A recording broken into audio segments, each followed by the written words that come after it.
next 3 years, our lives were very different.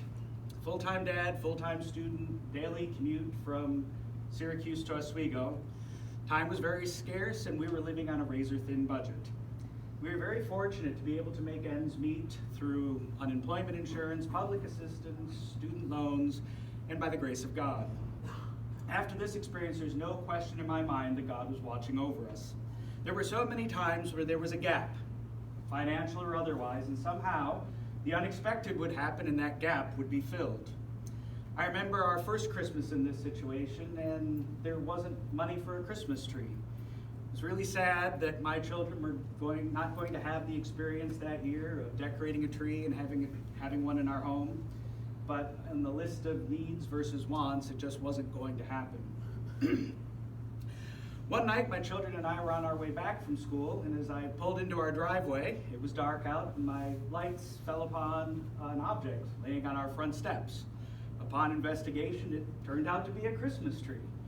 To this day, I don't know who left it there, but it was really a blessing that Christmas season to be able to have that tree in our home. And that brings me to where the Salvation Army played a very special part in the life of my family.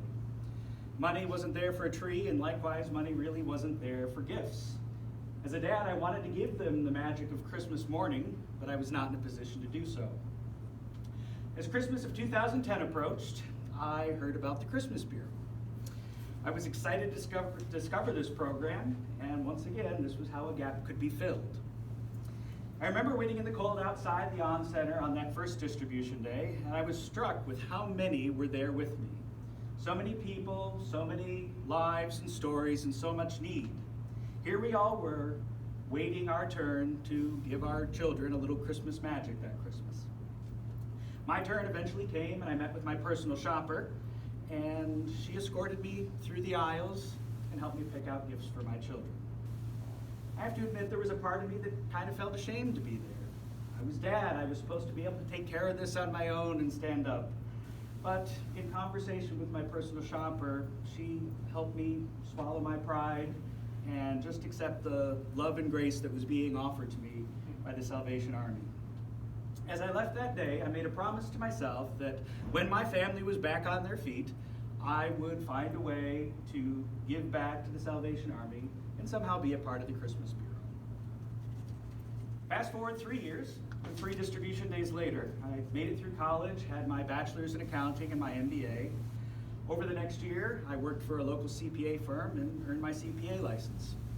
As 2014 Christmas approached, I knew I was now in a position to start giving back and being a part of the Christmas Bureau.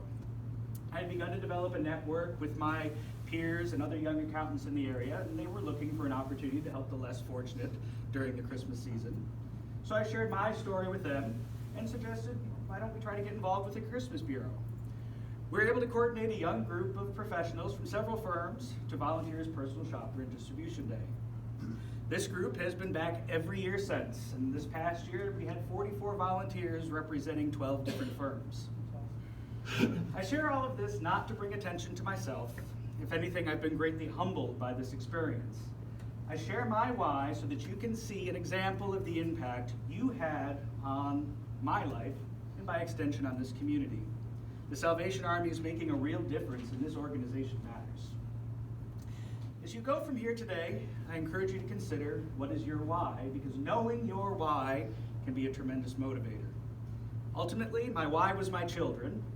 They are what kept me moving forward even when things looked really dark.